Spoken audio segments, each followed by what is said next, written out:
Okay, so in this video, we're going to go over how to edit events. So we've already gone over how to edit a title, time, and date for an event. And now we're going to go over kind of there's a bunch of different options for editing an event beyond just time and date. So if you click on your event, and we're going back to our example meeting that I created in the previous videos. If you go over to this little pencil sign right here where it says edit event, if you hover over it, you're going to click on that. And it's going to bring up this. Now, we've already talked about this, but I want to go over some of the other options that are here. For right now, we don't really need to worry about these more options. These are basically the ability to print your events. You can delete it, duplicate it, add it to other calendars, create, when this publish event is basically to generate links so that you can either put it on a website maybe so people can add it to their calendar or send it to somebody who doesn't have a Google account, for example.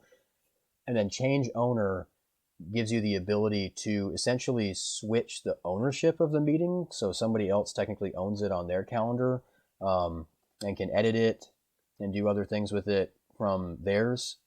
We don't need to worry about that so much right now, though. We've already gone over how to change date and time for an event.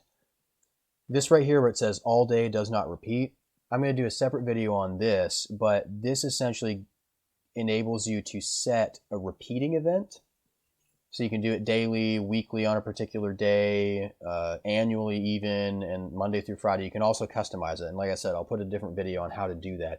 What that enables you to be able to do is to, instead of having, if you do a certain event, you have a certain to do every single day on your agenda at the same time, it enables you to be able to set that event and copy it across days so that you don't have to create, like let's say you do something the same time, Monday, Wednesday, Friday.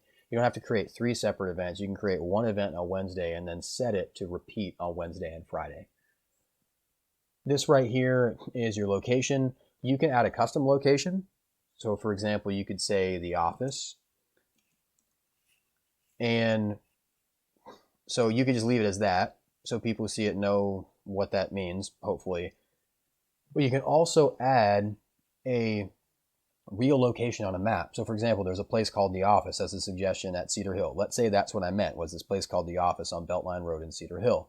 Well, what I could do is I could actually add that to my event, and when somebody shared the details of my event, they can actually see the specific location, and they can also click on that if it's a real address, and it'll take them to their Maps app on their phone or on their device, and they can actually navigate to that specific address.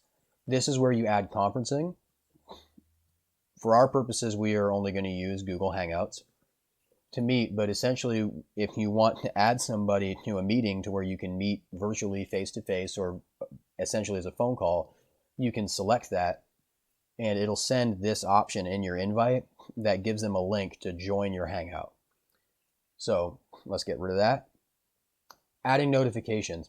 You have the option to add notifications. Now you can set a custom notification. So let's say for this meeting, I wanted to be reminded 10 minutes before. That's usually the custom or the stock one that it gives you is 10 minutes. You can adjust the number of minutes. You can change that from minutes to hours to days to weeks, depending on how far in advance you want to be reminded of something. And you can also set this to be an email or a notification. Now, if you want both, you can simply click add a notification again, set the amount of time that you wanted ahead of time, and you can add an email. So now you've got an email and a notification. Now that notification will pop up on any device that you have logged into your Google account that you want to set a notification for. You can also get rid of them by simply clicking the X here.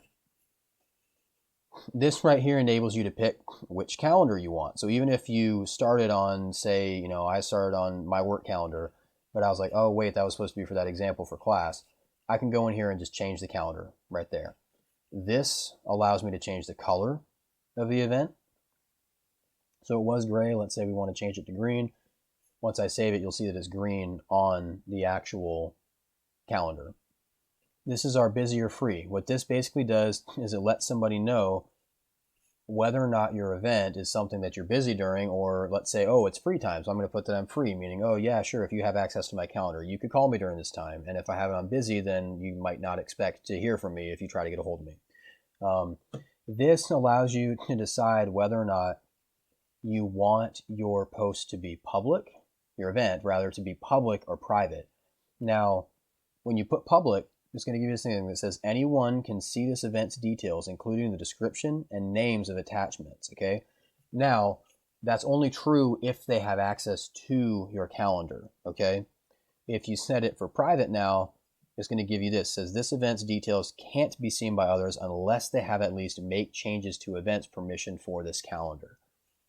So we can do another video later on. Right now, I want you guys to post these things as public when you put them on there, because you're going to be sharing them with me, and I want to be able to view the details.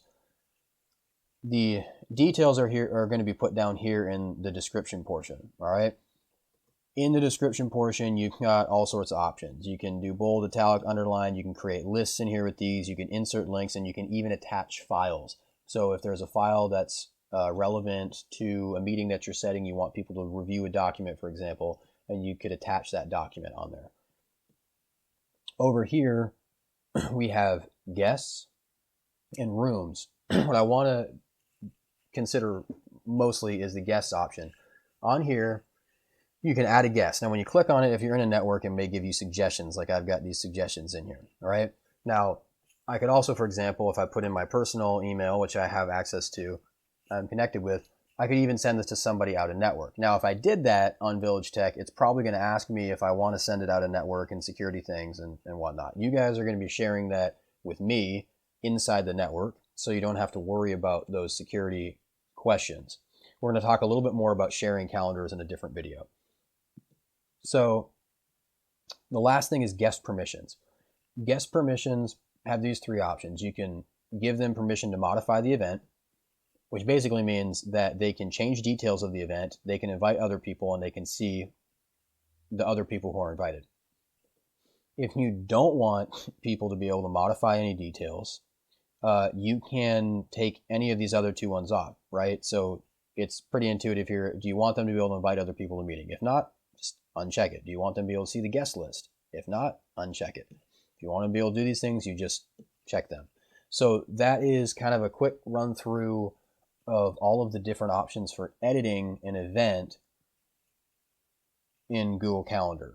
Now, I want you guys to reference this video when it comes to building your own calendar in case you have forgotten or you can't figure out how to do certain things. This will be kind of your guide for doing that.